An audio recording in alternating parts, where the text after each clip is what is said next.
So you're looking to get SEO done for your website, and you're probably looking at a bunch of different companies, and some of them are talking about on-page SEO, some of them are talking about off-page SEO, and you're probably wondering about it. What the heck is the difference? What is the difference between on-page and off-page SEO? What are these people talking about? Well, if that's your question, you're in the right place, because that's what we're going to answer today for you on Traffic Keys. Hey everybody, welcome to Traffic Keys. I am your host, Atiba, and if you are a business owner trying to master SEO so that you can drive eyeballs, traffic to your website, you are in the right place, because I've been doing this for literally over 15 years, and I am here to teach you everything I know and answer all of your questions. And today, we're dealing with a really big one. What is on-page versus off-page SEO? But before we dive into that, do me a favor, hit that like button if these videos are giving you any kind of value, and hit that subscribe and bell if you want even more value and want to be notified when my new videos come out for you. Okay, so let's dive in and start talking about on-page versus off-page SEO. But really and truly, I want to frame the picture a little bit bigger for you, because there are actually three different types of SEO. Yes, on-page that we're going to talk about, off-page, but then there's also technical SEO. Technical SEO. So we'll start with technical SEO very, very quickly. So technical SEO are all the things that happen behind the scenes on your website that allow your website to be shown. Okay, so that's your web host, that's your speed, that's the code, etc., etc. All those things that happen behind the scenes are the technical SEO. Okay, now the on-page SEO is all about your user experience, and it's all about what the user actually sees when they pull up one of your web pages, right? That's what on-page SEO talks about. So it starts with your title tag. What was the title of this page that showed up in the search engine?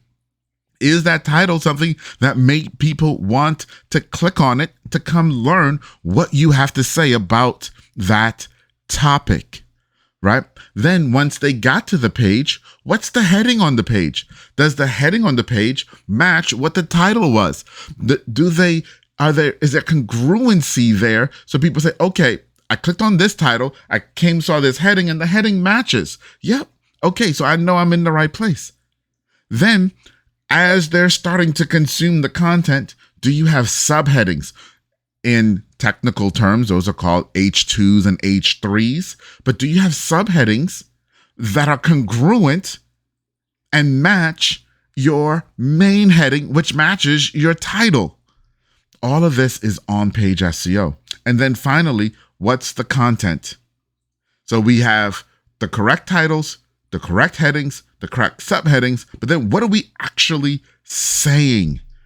What, is it written? Is it video? Whatever it is, what is it conveying, and does it match? Does it match? Does it make sense? Okay, that's what on-page SEO is all about. And of course, that's one side of what the user is seeing in terms of the user experience. The other side of on-page SEO, which you've probably heard a lot of by now, is all about keywords, right? It's about keywords. You want to rank every page for at least one keyword. There should be one main keyword for every single page. Now, it doesn't mean that the page is only going to rank for one keyword, but it means that you're focused on one keyword for this particular page. And that keyword should be reflected in the title of the page. It should be reflected in the heading of the page. And then you should have synonyms or similar keywords in your subheadings that are related to your main keyword. And then in the content, you should use the keyword again. Should use it again. That's how Google knows what your page is about, because Google's looking at that structure in your SEO and your on-page SEO to determine, is this page and the content on it actually valuable? So if your topic, let's say, is helium balloons and purchasing helium balloons, let's say that's your topic, how to purchase helium balloons, and you're writing all about helium balloons, but you never cover where to buy helium balloons, right? That would be a subtopic, in other words, a subheading. If you never cover that, then Google's going to wonder, is this content really about purchasing helium balloons? Because if I'm going to purchase, my logical question that I'm going to ask, the logical thing that I'm going to need is to know where to go buy them. So those are the things that on-page SEO cover. What is the user experience and what is it that we're conveying to the user about our topic? That's on-page. Now, off-page SEO is completely different and has absolutely nothing, directly at least, to do with your website. Off-page SEO is all about who is talking about you. Now, what do I mean by talking about you? What I mean is, what other websites exist in the world that have links on their site to the particular page that you're trying to rank for, that you're doing on-page SEO for? What other sites in the world have links to that specific page? It's very important to remember, Google doesn't rank websites, they rank web pages. So everything must be done at the page level. So when we're looking at off-site SEO, a lot of times people look at, oh, you have this many, what are called backlinks. Who's talking about you? Those links, they're called backlinks. Oh, you have this many backlinks to your website. That actually doesn't tell you much. Okay? It's kind of a vanity metric, because what you really want to know is for your key pages, the pages where you want people to come first on your website, how many backlinks do you have to those pages? So maybe you wrote a fantastic article that everyone needs to read, and you want that article to rank in Google, and you want people to read that article.